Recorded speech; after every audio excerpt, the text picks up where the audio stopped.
All right, everybody. Here we go. Episode 65. What a show tonight. Grab a drink and here we go.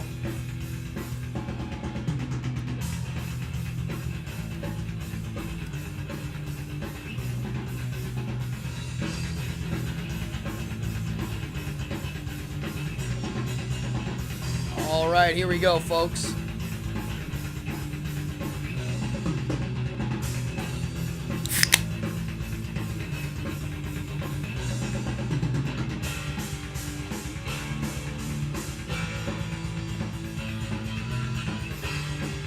Happy Monday.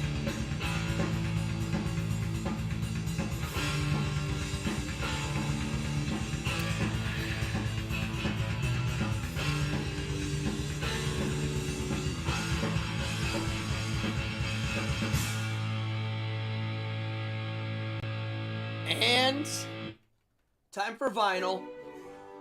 Nice. Wow, folks, we got a crazy show tonight.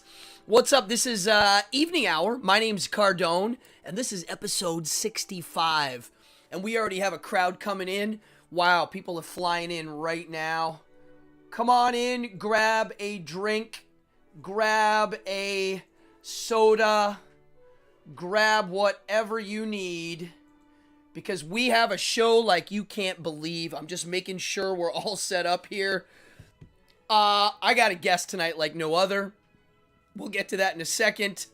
Wow, we got Dan, Jason, Court, William, Rick Sherman, Ashworth, Sharky in the house. Dan, Jason, Brother Nick. Come on in, folks. If you're new, hit the subscribe button, hit the notify, hit the like. You know the deal. Trying to build up an audience here, and it's working. We are almost monetized. And if you're new to the show, the least you can do is hit the subscribe button. Lots of people throwing donations. Don't have to, but if you do, it goes right into the show. All proceeds are flying into the show. And because of all of you, I have a new camera, a new mic, a new everything. It all came from my audience. Thank you. Cheers. What else? Yeah, I'm not wasting too much time tonight. I got a guest who is, let's make sure, I think he's almost ready. Throwdini is, let's make sure he's in the house. It doesn't look like, I'm going to ask him to start his video. And I'm going to bring him in. Throwdini, I'm going to bring you in 1 second here. Can you hear me? Yeah. All right, I'm going to unmute you in a second. So let me give you a quick intro here. I don't want to waste any time. Normally on this show, we talk for a good 15 minutes. If you are interested in the in-chat gaming, it's in the description of the show, okay? You'll see, and you'll see people playing the game. You can win points, buy prizes, and all of that. But I got a special guest here, and I ain't wasting any time. I've known this guy now, I can't remember when we first met. I believe, he'll know the date. 02, 03, 04, somewhere in there. And I've got to perform with him a bunch. But folks, we have a living legend in the house. Living legend. A variety art circus sideshow living legend. There's only one of this guy, and there's only ever going to be one of this guy. I don't even know where to start. He's got 40 world records. He's been all over the world on TV shows all over the world because of what he does. And there you go. Amanda J says, Throwdini Live is one of the most on the edge seats you've ever been in. Here we go. I'm going to give you a little quick blurb.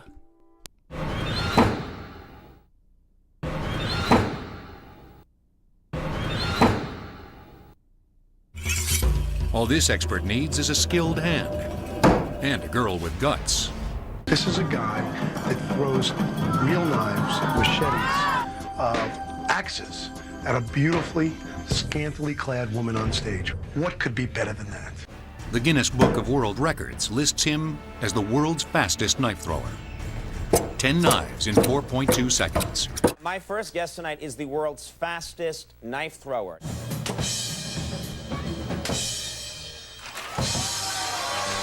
He's gonna put a blindfold on?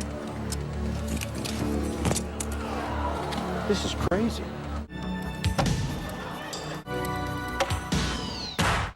And keep throwing those knives.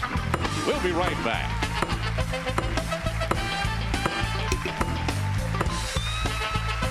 Ladies and gentlemen, it gives me great pleasure. Let me make sure his microphone is unmute. Yeah, you can unmute yourself, Throw. Are you unmuted? Let's make sure we can hear you. Okay, it's unmuted. All right, you're on, and I see you. Hold on, I'm going to bring you over to my show now. Here we go. Ladies and gentlemen, the one and only, the great Throwdini. You're on live, brother. How are you?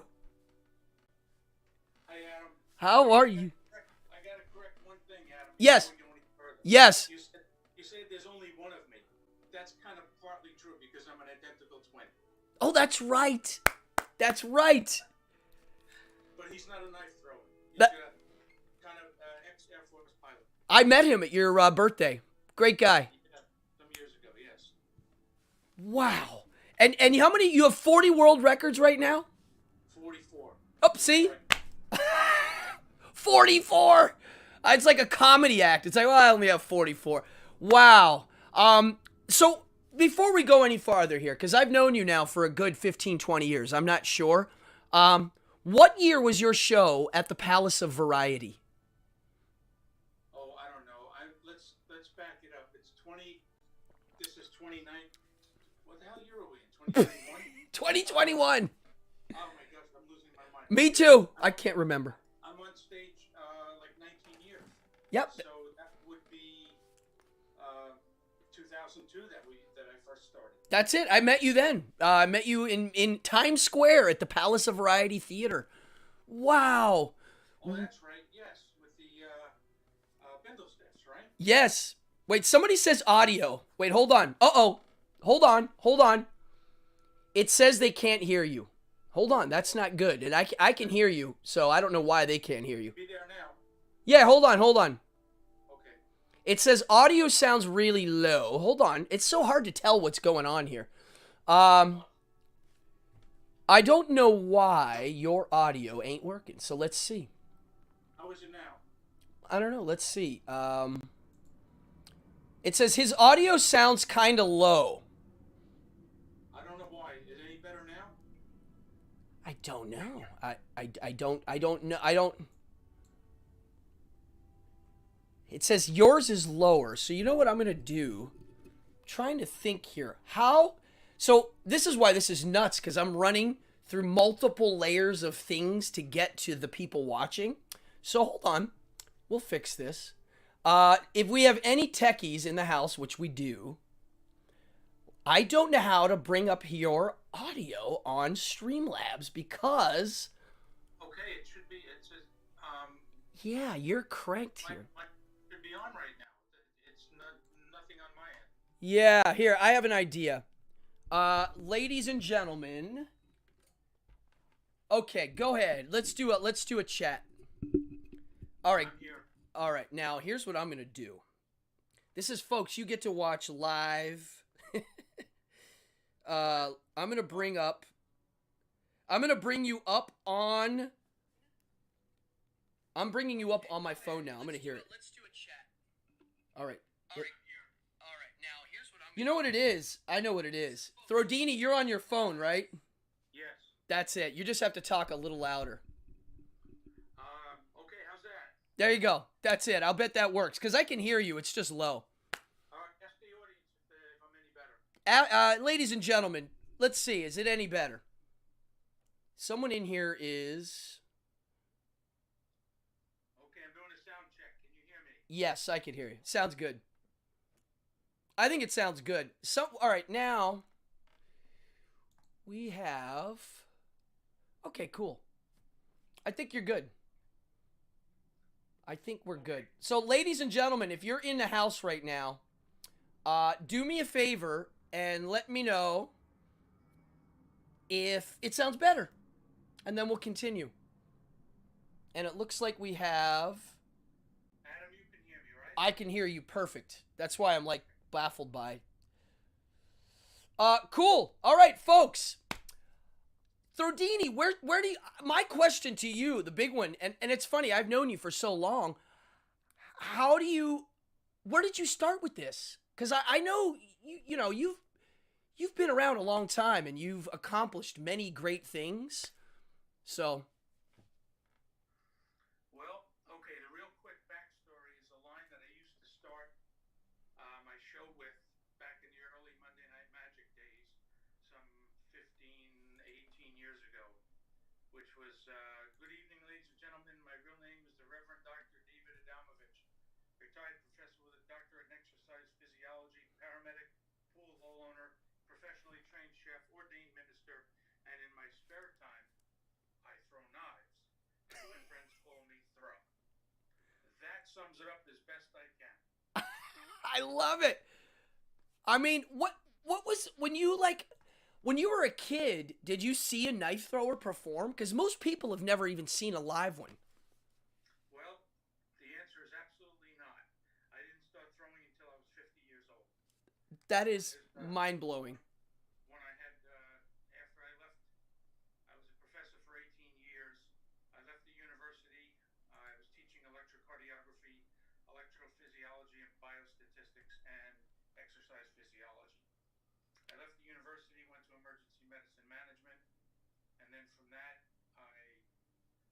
one of my students who was a physician, talked me into joining his medical practice as an administrator. I was doing that for a few years, and then I left that and opened a pool hall. And then within days of opening the pool hall, one of my customers came in with a throwing knife, showed it to me, and stepped outside the pool hall, threw it into a tree, stuck it, and said, I can do that. Wow. 9 months later, I was world champion. That is amazing. I mean, you get your confidence and drive is clearly what's behind all of this. When I think of, all right, we have a spammer in the house. Hold on. All right, now we have people in here. Hold on. Adam, out your mic near your speaker or something. He's just a head with moving lips. This is driving me nuts because I have some people telling me one thing about the audio and other people telling me another thing. He's just a head with moving lips. That's not what I hear from other people. So That's weird. yeah. That's why this doesn't make sense. Maybe it's the browser they're on. It's going to seeing it. Yeah. Hold on, let me check something. It's this is why this whole thing is very interesting. My journey into the realm of YouTube Live, it's funny because oh, thank you. We had a spammer in here and they got kicked out, I think. Great. Amazing. So, oh my God, I have so many questions to ask you. You can hear me, right, Throw? I certainly can. So, you're throwing knives, you're breaking records, you're performing all over the world, doing an act that I will say, just like somebody in our chat room said, all right, now someone says we can't hear you at all. This is driving me nuts. I don't get this. I honestly don't know. Hold on. So some of you can't hear him and some of you can. I don't get it. I think it has to do with the fact that you're using your phone mic because Somebody hear me, that means I'm getting through to you. yeah, right. That's why I'm confused. The problem has to be with your feed to them, not me. Yeah, which doesn't make sense because I do this all the time. Something's not right here. Hold on.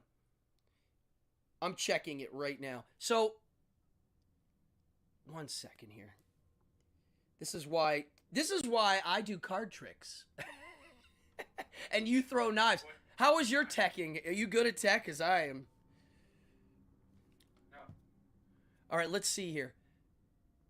Anybody else? I know everybody says you're faint, and I did hear it. It is a little low, but it's not that low. I'm speaking really I'm gonna bring louder up. than I normally would. I'm gonna bring you up on. Yeah, here I brought you up here. Yeah, I can hear you. You know what it is? I wonder if it's this. All right, go ahead and talk, Throwdini. Okay, I'm here and I'm speaking louder than I normally would. Yes, there it is. I think I just fixed it. It's better. Oh, and my mom's in the house. Hi, Adam's mom. Now let me know, everybody, if he sounds a little better, because, folks, I'm listening to it on my phone in real time, and I can hear it. So, maybe that's what it is. Okay, I think they said it's better. All right, good. Let's move on. Awesome. Yeah, it's better. I fixed it. Yeah. It says don't change anything. Boom, fixed. Yay, okay. I'm happy now because this has to be perfect. You're like me. We're perfectionists, right? Right a bit.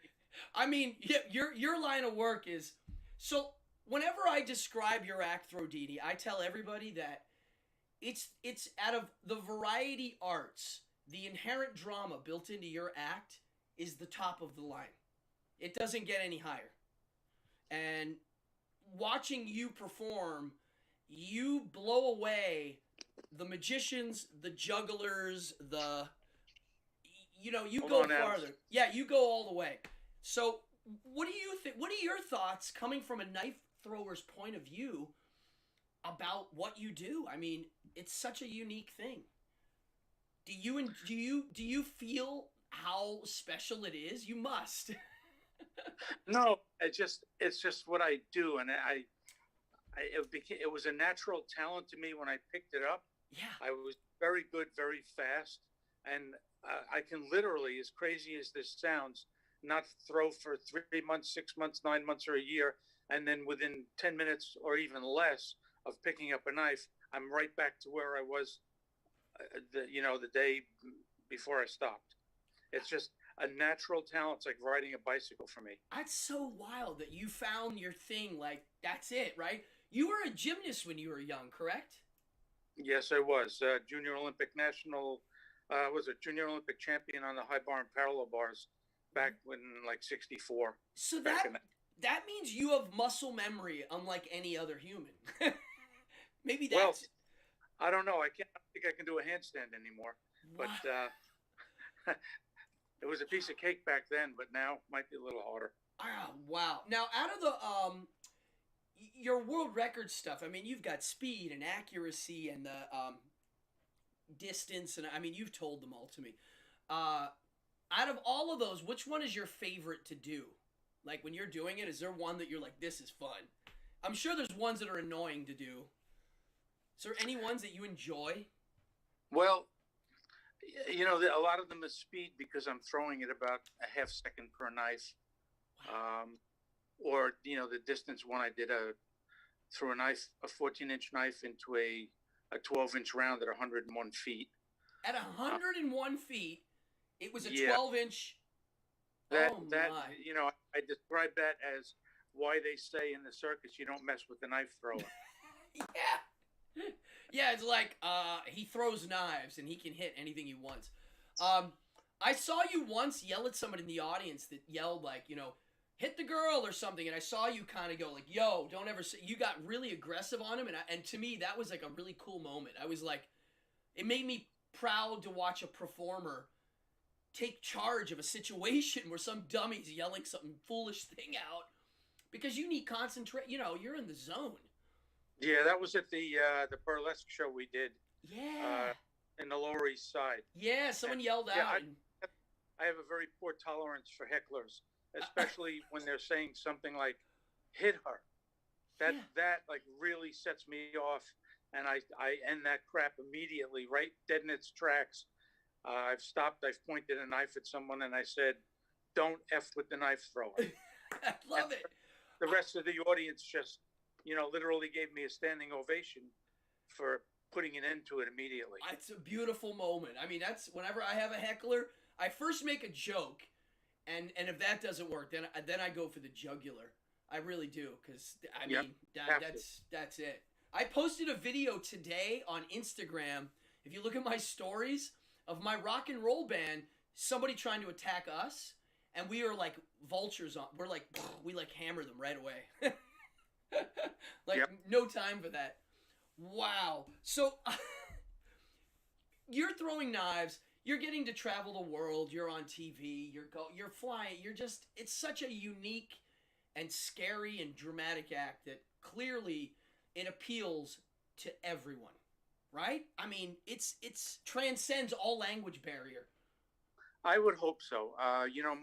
My favorite performance is when I'm on stage, like Monday Night Magic, for example, where there's a live audience and I'm able to speak to them between stunts, explain what I'm going to do, and develop a rapport with the audience. The other type act I do is with my throw, pull, circus kind of act, where you don't talk. You just throw the knives, you run up to the board, you pull them out, you set up for the next set, and throw them again.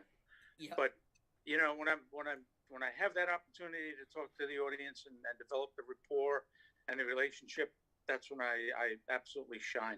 I love that. I would agree. I mean, I've done shows with you. You do the throw pull, like the Russian nightclub act and all of those kind of acts where it's just bam, bam, out and go. And it holds up. I mean, it's still dramatic. But when you get to talk to the crowd, everybody wants to know who you are. You know, you see you doing this thing that's clearly dangerous and mysterious. They want to get to know you a little bit, which is why as soon as you start to talk about your life and your... Now, one of my favorite things that... Well, someone just asked what age you were when you started throwing, and I believe you just said it. You were almost, what? You were 50. I was 50 the first time I touched the throwing knife. I was in competition for 5 years. And then at the age of 55, I began a stage act. And I'm doing that in 19 years, which puts me at 74 this year. I'll be 75 in December. Wow. I mean, you look young. Your act is top notch. You're, what is it? 70 is the new 40. Be nice to go back to that age. I know, but you're killing it at this age. I mean, your 70th birthday that we had seemed like a week ago, but that's already now 4 or 5 years ago. It's crazy. Yeah. What's this say? Metal grade. Oh, here you go. Here's a nice question. What's your favorite metal grade to use for your custom throwing knives? Oh, I don't know what the grade is. I think it's a spring steel. They're made in China, oddly enough, and they're called the Throwdini Signature Series Professional Throwing Knife. It's 14 inches long, 1/8 of an inch thick, and it weighs 12 ounces. Wow, I've picked them up. They're heavy. They're definitely. This is the original one with the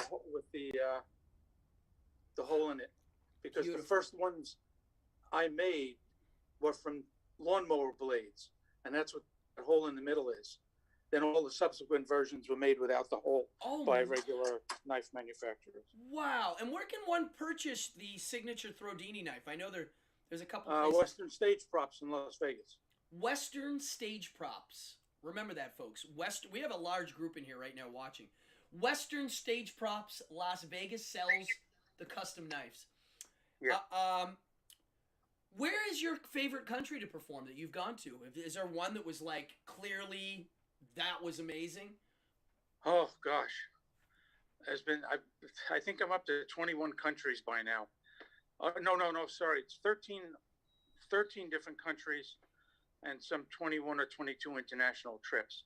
I guess two of my favorite were probably Indonesia, because I've done some really high-end magic shows there.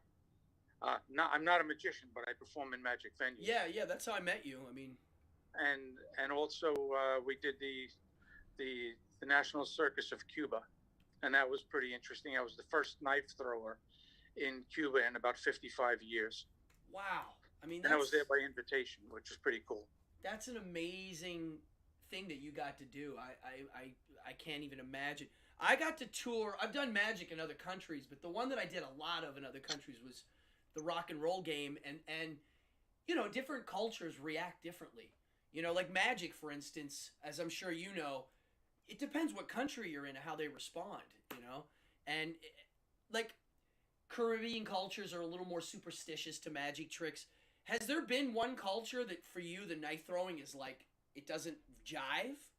Or is that pretty much... I guess the only time I had a little bit of craziness was I was doing Germany's Got Talent, and the judges like really went nuts on me and said I was too dangerous or too scary or something. Wow. It was too much for them because I was doing my veiled stunts, throwing two girls against the board throwing 3 knives on one side, 3 on the other, and 3 right between them on a 4-foot wide piece of paper. And it scared the hell out of the judges, and they just like didn't want any more. They didn't want to see any more after that. Ah, I see. It's almost too much. I mean, I've seen you do the stunt not with 2 girls, but with 1. And so anybody watching, the Veiled Wheel of Death, I mean, how many people in history have even done this? Not many. I mean, it's a very small. Only 4 or 5 that I'm aware of. So think about this, folks. Only 4 or 5 people ever in the history of the world to do this stunt where there is a lady on the board spinning with paper in front, and Throwdini's wearing a mask, a blindfold. I mean, it's insane. It's That's it right there. I mean, oh, there it is. There's a picture. So, also, hold on. I must say that I'm the only one in history ever to do it with 2 girls behind the paper veil. Oh. This is it in rehearsal right here. There's the 2 of them before and after the stunt, and here I am throwing through the paper while it's spinning. Wow. This is amazing. I mean, you become what I call, it's the real life superhero. So to me, magic, the problem with magic that I have, that I think you might agree with, I don't like when magicians are constantly reminding the audience that magic's not real. I don't like that. I like it when it is real magic, and the line gets blurred, and it's like, what is real, what's not real. Yours is real. It's so real that I think some people can't handle it. Like that's where I could see it happening. It's like there's no mystery here. It's real. Well, the usual question I get is, did you ever miss? Ah, That's standard. I've never asked. The answer is yes. I miss with every knife that I throw because I aim to miss. And that gets them real quiet. Then they also say, well, how long have you been throwing knives at girls? And I say, I never throw knives at girls. I throw knives around them. So there's my standard answers to all of that kind of stuff. I remember your business card says I aim to miss, and I was like, that is beautiful. Yeah. Wow. It's such a philosophical thing. Like you're missing your target on purpose in a precise manner. Yeah. And I do throw rather close. Here's a picture of let's see if you can see that. Hold on. There it is. Yeah. So you see I go very close up the front of the body. Yeah, that's my favorite thing you do in your show is when she leans back. Like he first throws one and he goes, that's her pillow to lean on, and then she leans back on it. Right. Love it. Yeah, you have definitely, if I had to pick 5 favorite variety acts, you're definitely in the top 2 or 3 there. Maybe 1, maybe. Yeah, I'll put you at number 1. Every time I've seen your act, I'm on the edge of my seat. Not once have I never been. So, thank you. There's not many acts that can say that they can accomplish that, you know? It's superhero stuff. Wow. Okay, so you're throwing knives, you're breaking world records, you're traveling the world, and you're over 50. Quite a bit. That's what's beautiful. Like, you know, it's not like you were in your 20s doing this. You were like middle-aged guy killing it, just like accomplishing so much. And I as for a role model for anybody watching, I'm pushing 50. I'm getting close to that mark. So to hear that you at 50 went to starting my career then. Yeah. It's so cool, man. It's such a great story. It's such a beautiful thing. And okay, so I'm trying to phase into, because dude, this show, like, we can talk for hours and like it goes by, but I want to keep it tight because.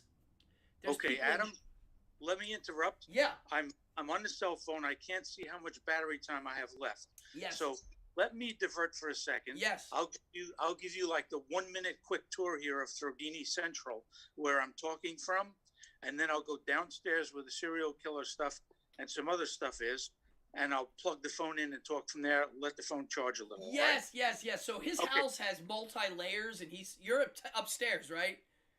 Yeah, I'm going to give you the real quick tour up here. Okay, cool. All right. This is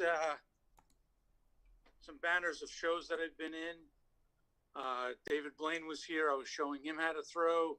Here's the paper where I first threw 3 on one side, 3 on the other, 3 in the middle, and 2 girls were right in the middle of that piece of paper. That's 4 feet wide by 6 feet high. I know it's a little out of proportion here on the wall. There's cups of some places that I've performed. You know, the casinos and the hotels and all that kind of stuff. Let's see. Guinness World Record calendar. And this whole wall here, going all the way down, is just, you know, the world records, the off-Broadway show that I did. Simon. This is one of my records was one of the top 100 Guinness World Records of all time. Wow, that's great. These are, this is the thing that Ripley's did for me after I was the only person ever to catch a bullet in that cup, an arrow, and a knife. We call it the Triple Crown. I'm the only person ever to do all 3. And these are 1, 2, 3 of 6 knives that I own that are the only 6 known that ever belonged to Harry Houdini. Wow. I have some more downstairs. That's a whole nother story. Yeah. So was he a knife thrower? Well, he didn't perform as a knife thrower. He may have tried it, but didn't continue with it. Right. That's what I thought. But he did own the knives. We're pretty sure about that. Wow. So cool. And this just, you know, image of me on stage throughout the years. There's a show I did in Brazil. There's the cover of a book that I wrote about how to read an electrocardiogram. But that's another life, back when I was a professor. And there's a practice board, another banner, and let me head on down so I can talk a little bit more from there and get a chance to plug in. All right? So yeah. I love that we're getting an actual tour. This is great. I've seen this in the flesh, but it actually looks great on video too. It does. Okay, hang on. I'm going to turn off this light. It's going to get dark for a second. Bear with me. Hope I don't fall down a flight of steps here. Yeah, don't fall. Watch out. There's sharp objects everywhere, folks. On a live Zoom. Okay. All right. I'm going down steps. Hang on. Oh, yeah. You have a weird ladder. I remember this. Yeah, I'm going down. Actually, it's a ladder, not steps. Yeah, it's got a... I love your house. You have the cool... Your bedroom is very Scarface. I remember. Well, we won't go there. Yeah, he's got the coolest... Okay, so here's a quick tour down here before I plug in. Yep. That was, well, it's hard to tell. Okay, that's the image that was taken for the first Guinness book that I was in. This is the Merlin that I had, or got, from Tony Hassini's International Magician Society. And that was for outstanding performance in the impalement arts.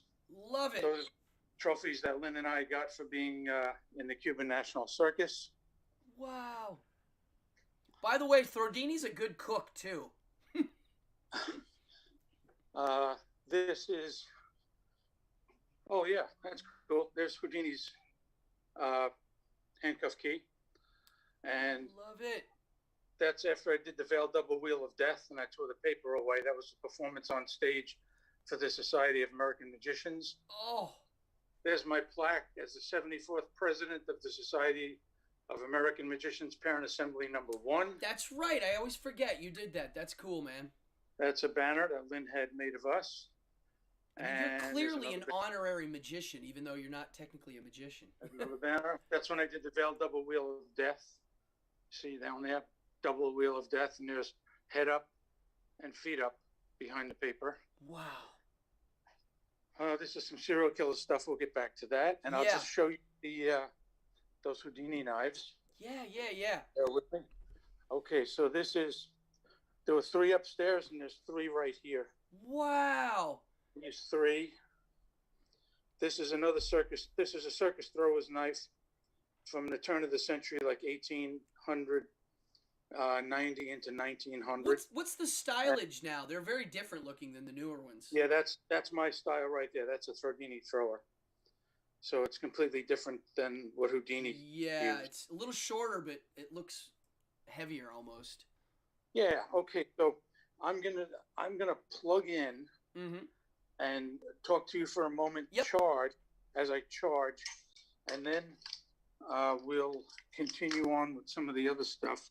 Yes. I'll just answer some questions in the meantime, okay? So people don't know your story. Like, I mean, the serial killer stuff now, because I didn't even mention that. I just mentioned you're a knife thrower, and I knew people were going to dig this part of it because, I mean, I didn't even know about it until I was at your house, and you're like, oh, here, this is a so-and-so's hair.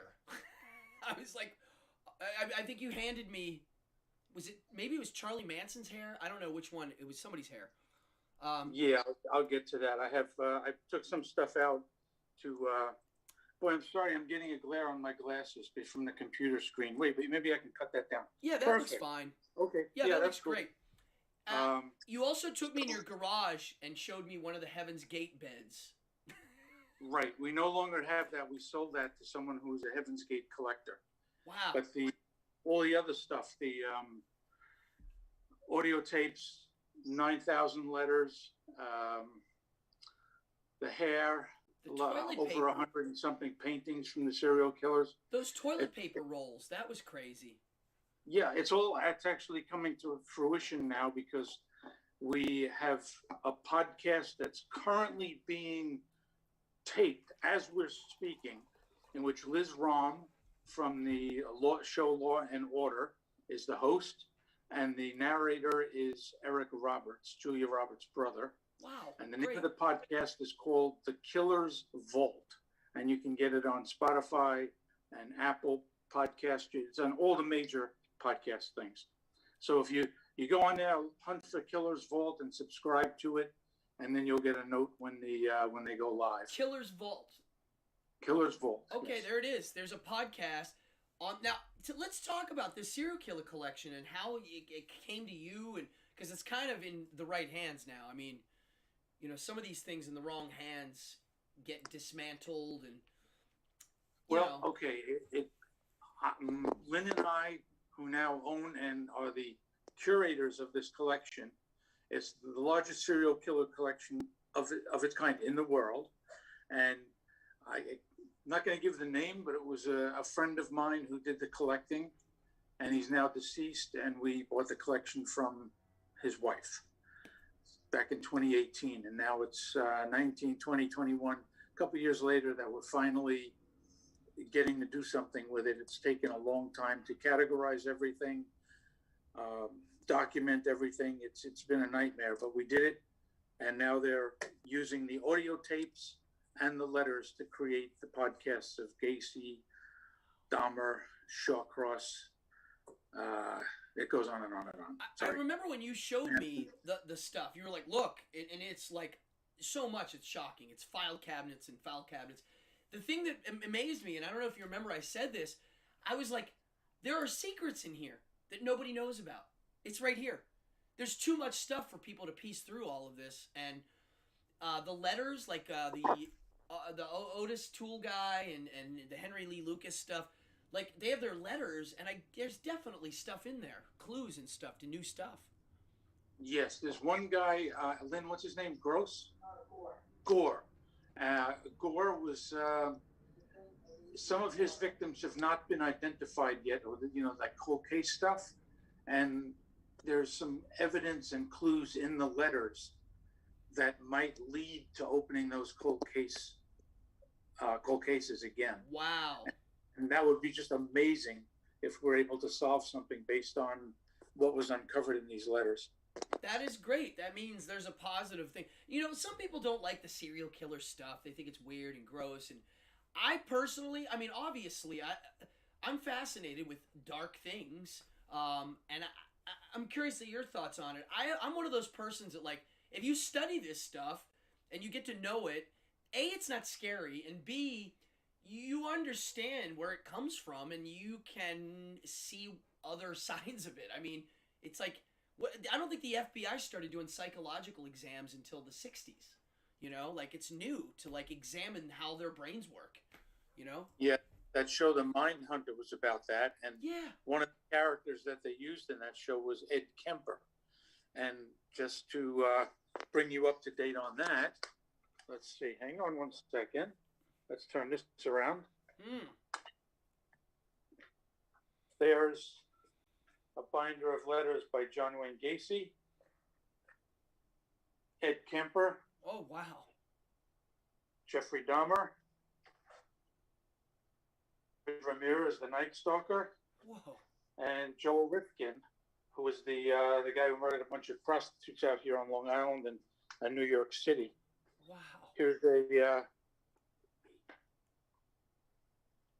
oh boy, that's hard to see. Okay, that's a letter by Charlie Manson. Wow. And This he just is died this one year. of the iconic serial killer pieces, which is the John Wayne Gacy Pogo the Clown. That's a famous painting right there, folks. Yeah, we have two of those. Wow. This is number 209 of Pogo the Clown, and the 1,553rd painting that he did. And we Wow. have 209 and 210. Wow. And this is a drawing of Charlie Manson by one of his cellmate friends, Michael Gaxiola. Wow. And the back of it has a poem written by Charlie Manson. Wow. And there you can see he signed it right there. Interesting. Drawn by Charles Manson, art by Angel Mike, who is Gaxiola. Oh, it's amazing. So, Wow. and also, wait, I'll show you one more interesting setup here that I took out for this podcast. There's a letter by Ferguson. He was a Long Island Railroad shooter. Yes, I've heard it. Yeah. This is The Joy of Painting by Bob Ross, or with Bob Ross, signed by John Wayne Gacy. This Oh my obviously is God. where how to paint. That's a funny one, actually. This is a signed serial killer set of cards I have that set of Fine. cards, but not signed. by this is Richard Ramirez, the Night Stalker, and here John Wayne Gacy. Wow, amazing. This is a Polaroid of Charlie Manson and his hair. This is a lock of hair that was from the shaved head of Ted Bundy at his execution. Oh, wow. This is a Christmas card and a lock of hair of John Wayne Gacy. Oh my, it's amazing. I mean, this is like. Get ready for something gruesome. If you don't want to see it, turn away real quick. Yeah, folks, turn away quick. Here you go. Oh, I've seen this. These You are the showed old me. photos of Jeffrey Dahmer after he was clobbered by whatever his name. It'll come to me in a second. What the hell was his name? The guy in jail with him? Oh. Hey, Lynn, who knocked off Jeffrey Dahmer? In jail, right? He was killed in prison. Yeah, okay. Well, the guy clobbered him to death, and there he is when they took him off the floor and put him in the morgue. And no one's seen those photos before until you had them, I don't think. Right, we have the negatives of these. Yeah, that's what I thought. Yeah, that's like This all is new. a signed comic book by Charlie Manson. Spider-Man, signed by Charlie Manson. Oh my gosh. There's a chip of paint from Ted Bundy's death row cell. Wow. Anybody remember the movie The Birdman of Alcatraz? It was about Robert Stroud, and this is a signed letter, of course, written by Robert Stroud. Now, The Birdman of Alcatraz. Question. My This- kin. I was just gonna get to my kin. I was like, what do you have for my kin? That's a check written by Meyer Lansky, the Jewish member of the Italian mafia. Yep. And there's a signed check by Carlo Gambino, the Godfather. Wow. Yeah, he's And the last, one. on this one pallet is this knife right here, which is the sister knife purchased from the same store that O.J. Simpson purchased the same knife the week before his wife was murdered. Weird. So one might put two and two together and figure a knife that large is long enough to slice someone's head off. Wow. Yeah, that is a big knife. Never found. And the knife was never found. Hold on, Lynn, who knocked off Dahmer? Schaefer? Jeffrey. No, it wasn't Jeffrey. Scarver. Scarver knocked off. Dahmer. That's Dahmer. Is Yeah. that Oh, okay. badass Lynn? Hi, badass Lynn. Yeah. Hi. Badass Lynn is brave. She's one of the target. She does the target, and she builds some of the props, right? Yes, she does. Yeah, she's helped also the multi-talented. double wheel of death. I mean, So, oh yeah, those are the images of Dahmer, and Jeffrey Scarver is the one. Not Jeffrey. What the hell? Christopher Scarver. I'm sorry. Atherosclerosis at 75. Christopher Scarver is the one that knocked off Dahmer, and we also have Christopher Scarver's prison clothes as well, but we don't know if it's the ones he was wearing when they knocked off Dahmer. Wow. And there you go. That's just some of the serial killer stuff. I mean, it's just it's the amount of it is like unbelievable. I mean, if you had 2 of those items, it's unbelievable. But you have thousands of these items now. It's like, all right. So this is what I really wanted to talk about, because this show. Bad light here. Bad light. I'll turn a little bit. Oh, no, it's okay. It's okay. I'm okay. Go ahead. That's not bad. This show, believe it or not, I mean, we talk about everything from collecting toys to Godzilla movies to magic shows to knife throwing, right? But the main part of this show, we talk about philosophy. And I mean like Greek philosophy, Roman philosophy, all the good stuff, constantly. And we also talk about just life advice. And one of the things I wanted to ask you is, if someone wants to learn a variety art, like knife throwing, what is your advice to them? Like, what would you say to somebody that's like, I want to learn how to do this? Like, what? Because you're a natural talent, so it's a different vibe. Okay, on the joking side, yeah, the advice I give is aim wide, aim to miss, because your assistants last a lot longer that way. Yeah. However, knife throwing has a progression. You start as a recreational thrower, just making the knife stick into a piece of wood from any distance, anywhere, even a tree, if you have to. Then you can enter competition where you hone your skills, compete against others, trying to, hit a bullseye from certain distances. And then from that, you can logically become, not logically, but anyway, you can become a professional thrower and do an impalement act. Some people just start as an impalement act because they grew up with their family in the circus.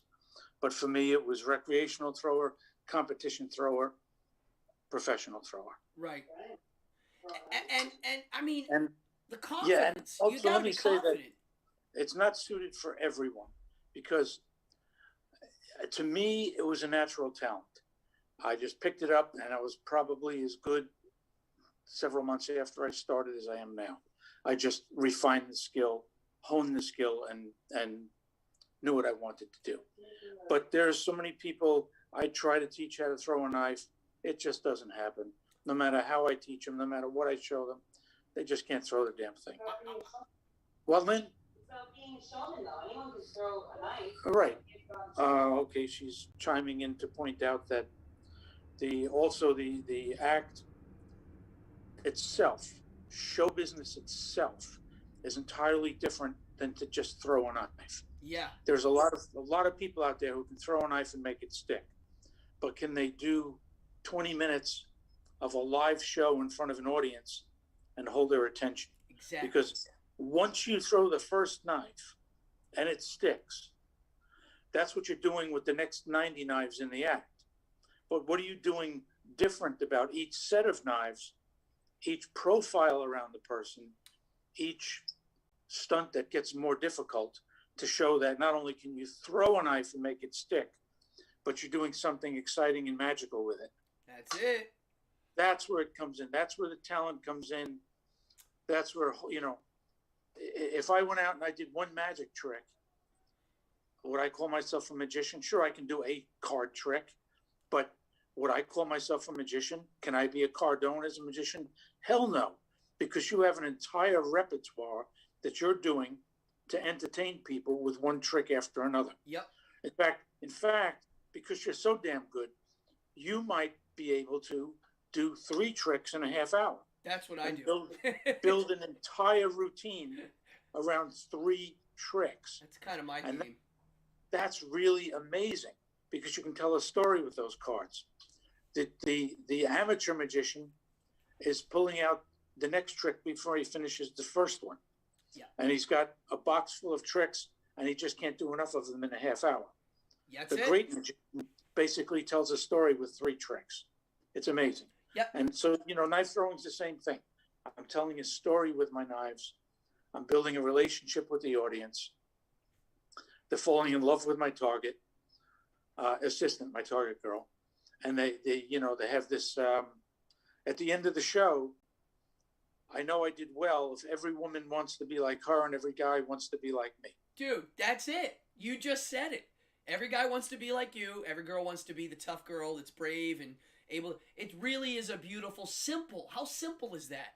Now, what you said something that I thought was really important that is not said a lot, especially in the showbiz community, and that is you said some people go to throw the knife and it's just not happening, right? Correct. This to me is what's wrong with lots of things. Is everybody thinks that they're supposed to be good at everything. Everybody thinks that everybody's even Steven on everything. It's like, no. And I know this for a fact. I teach magic, and I can tell in 2 seconds if someone's going to be able to do it. Like, for an audience. They might be able to do it at home, but I mean really walk on stage and go, hey, what's up, everybody, and do a show. I can tell in 2 seconds, and I think about 85% of those people never will be good enough to be able to do it. Just my opinion. It's an instinct, natural thing. Like you said, you jammed it quick. You were like, I've taken people surfing, and I'm not a surf teacher, but I've said, all right, you can come out and paddle and within 1 second, I'm like, this guy's never gonna. It's just not. Yep. It's just, in a former life, I was a phys ed teacher, and I can tell you this: the kids themselves can suss out who's got the talent and who doesn't. Even in elementary school, that's right. Junior high, high school, when you ask them to pick a team, isn't it interesting how certain kids are going to get grabbed first for the dodgeball team, and other kids are going to be left for last? Clearly, you damn know right away, and everybody knows which kid has the natural talent and which one's a klutz. That's it. And the way it is. And you can teach a klutz to throw a ball, you can teach a klutz to throw a knife, but it's only going to go so far. And if they have the natural talent, if it's inherent in their mechanism, in their body, in their genes, then they will accelerate rapidly and amazingly, to a great skill level. I agree 100%. And to me, that's what we are supposed to do as humans, is figure out what these natural tendencies are. And if you got good parenting and you're raised in the right environment and have a will to learn, those are the people that can figure out what they're good at and go, hey, I'm not good at this, I'm good at that. And to me, that's the secret that a lot of people don't like to talk about, because it's easy to sell the notion, everybody's great, everybody's wonderful, everybody can do this, everybody's a magician, everybody's a knife thrower. And I don't like that. I'm like, no. Jeff Sheridan, the magician? You might have bumped into him at Monday Night Magic. He's like an old school sleight of hand master that taught Copperfield and McBride and all these guys. And when I used to hang out with him, he would just be like, he would tell people to their faces, like, you shouldn't be doing magic. Straight up. Like, you shouldn't be doing this. Yeah. And I always admired him for that. I said, wow, you're honest. His honesty was jaw-dropping but beautiful, And I really think that you got all of the above. You figured out the skill levels there, but the showmanship stuff and the timing and the humor. I mean, no one would think you're a comedian, but your show has funny moments in it. Clearly, I mean, there's humor in it. There's drama. You got the cool guy in the suit, the pretty girl. There's danger. It's the whole thing. Right from day one, when I was putting my act together, I was trying to find the right name for it, and it became Maximum Risk: The Impalement Darts with a Touch of Magic and Comedy. And that perfectly describes the entire act. Yeah. And that's it. Maximum Risk: The Impalement Darts with a touch of magic and comedy. And it's all there. You have a little bit of magic, a little bit of comedy, and then it gets down to the nitty-gritty. You're doing a skill that's uncanny to watch because you're actually doing what someone would see a superhero do in a movie. You know, that's what you're doing. I mean, to me, that's what this is, and I'll be honest too. My gripe with a lot of magic is a lot of magicians don't realize that they are superheroes even when they're not on stage, and they forget that. I do think the magician as a person, it's you. You're the magician. You don't turn into one. Just like you're always a knife thrower. Even if you're not throwing knives, you're a knife thrower. And to me, that's important, and people forget that, you know? Wow. I mean, it's so much. Wow, here's a good question. Have you ever done any, William asked, have you ever done any computerized recordings of your body motions to analyze your technique? Like have a scientist watch how you're moving? Because maybe you're doing something that's like... Yes, I've done, analyzing my throw, how I grab the knife, how the knife... most of it was on the physics of the knife throw itself, how the knife behaves in the air, how fast it goes, how it spins. But some of the things we've done was close-up action of my hands, how I grab the knife and how I'm able to grab, throw, stick, and come back for the next knife, all in under a half second or even less. And a handful of knives at less than a half second each. That's an economy of motion there. Also, William asked if your technique changed over the years, which I think you said no, it's been the same. Nope. From day one, the way I picked up a knife and naturally threw it on my own has stayed exactly the same from that day. Wow. Nothing different. Now, I'm going to ask you a question. I don't throw knives. I've tried it, but I don't throw knives. I do throw darts, and I used to do it a lot. And I can guess it's different than throwing a knife, but there's still the notion of you aiming without aiming. You know, like there's no sight to use. You look and throw. And my question is, I changed something when I throw darts. I used to lean as far as I could and throw, and then I realized it wasn't a consistent lean. Like, I might be a little too forward, a little left. So I started doing it just like straight, like this, and throwing, and I got a little better. So I don't know if that's something that you would... No, well, to me, it's an entirely different skill. It's a different skill set. It's done entirely different. And there's no carryover from knife throwing to darts. It's completely different. I've experimented with different ways of holding the knife. Some people hold the handle, and then, some hold the knives by the blades and peel them off their hand that way. I cannot do it. I hold the handles and then work off the stack by grabbing the tip end. I see. It's fascinating. Have you ever written a book on the knife throwing experience? Have you done a book or a... Yes, I did. It's called A Day on Broadway. And it was about the first time that did Monday Night Magic and the Wheel of Death on stage. Oh, I want to read that. That's great.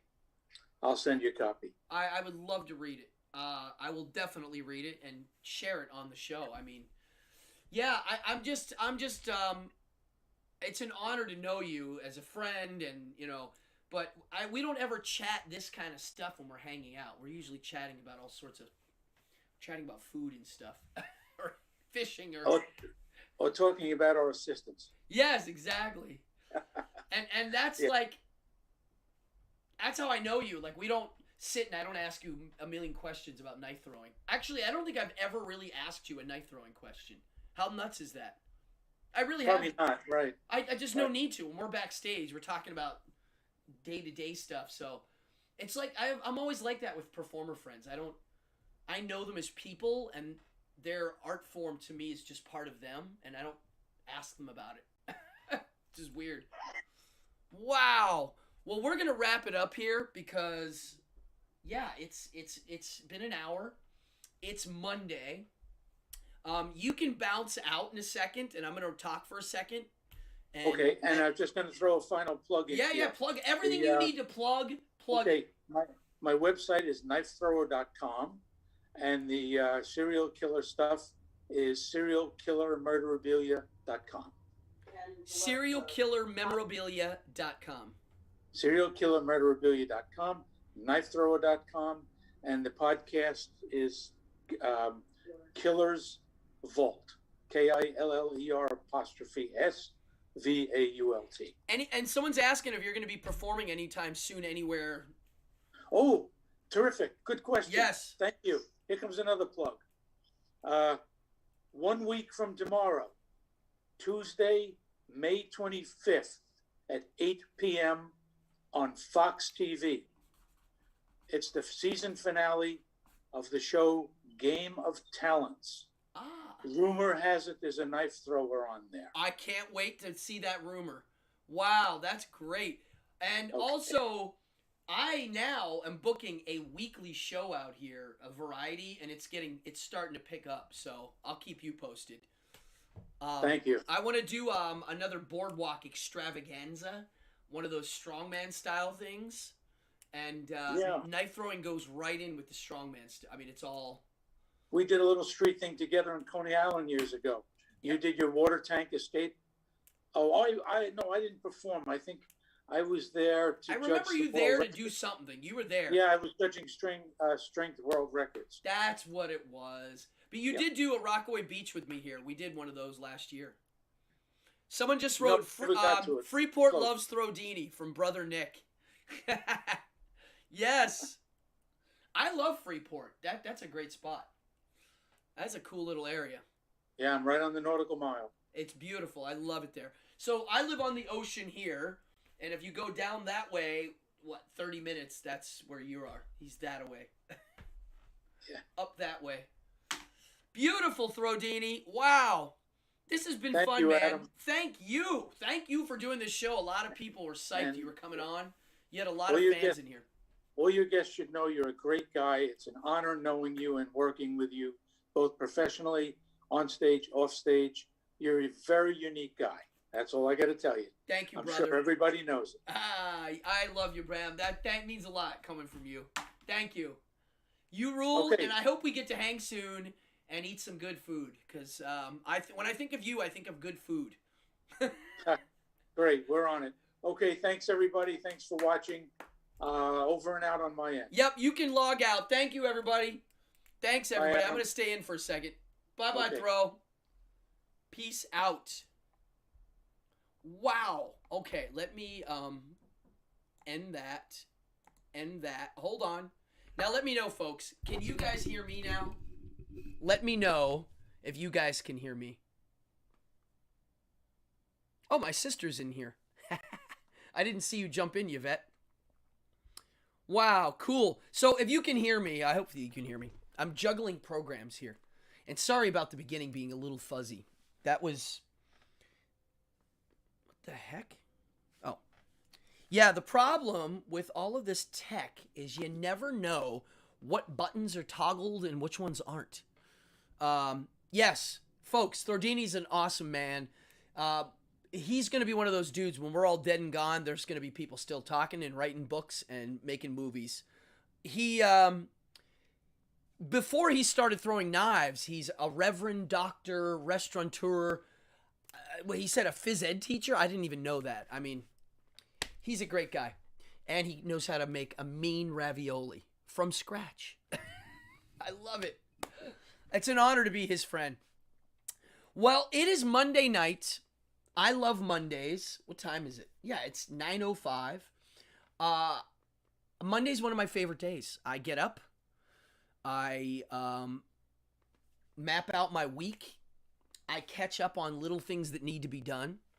And I love Mondays. I don't know why people hate them so much. I guess it's because there's a work week ahead of they would consider suffering. For me, work is not suffering. Work is healthy, good.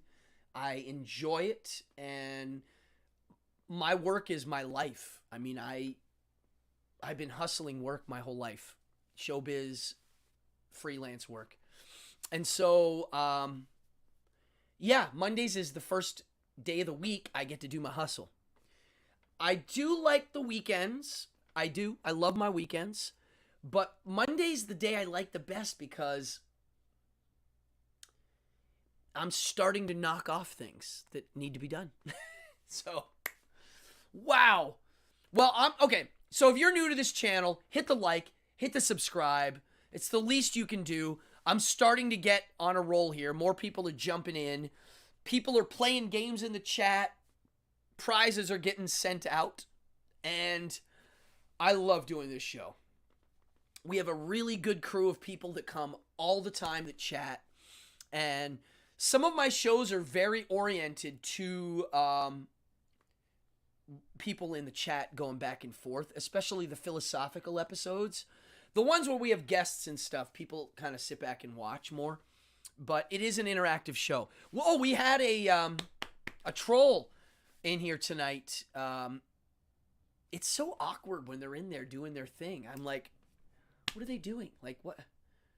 Okay, ooh, you're disrupting the show. Great. With things that don't even make sense. At least make sense. Like, if you're going to insult somebody, be clever about it. It's not very clever. Yeah. There's always going to be a troll. It's my theory. There's always an ass. Always. This is why certain ideologies don't work, because they always forget there's always an asshole. Always. Always, always, always. And you might weed all the assholes out, but there's always going to be one. Always. Folks, I've had a good time tonight. I want to move on here and go do my rest of my Monday. I'll be here Wednesday and Friday. Wednesday, I'm not sure the show yet, but I believe I'm starting now to work on it, and I think it's going to be cool. Tomorrow night, there's a very good chance I will be live Tuesday broadcasting my role-playing game show, Boardgasm Live. I don't know yet if it's happening. I'm pretty sure it is. We are gaming tomorrow. I don't know if we're going to run it live. I'm working on it. We're trying to get a better mic set up for that. Yeah. Yeah, somebody needed some attention tonight. It's just weird when these troll, like, it doesn't even make sense. They were like hitting the same thing, and it's just weird. Thank you, I think Sharky, Voider Shark, you're the one that went in there and shut him down. Grazie. Grazie.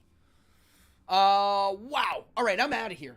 I also want to leave because I need more water and I have to pee, just to be honest. So I'm going to take us out with the outro. If you're new to the channel, hit the stupid like, hit the subscribe, and yeah, I'll see you on Wednesday. Evening hour, episode 65 tonight. Wow, you guys rule. Over.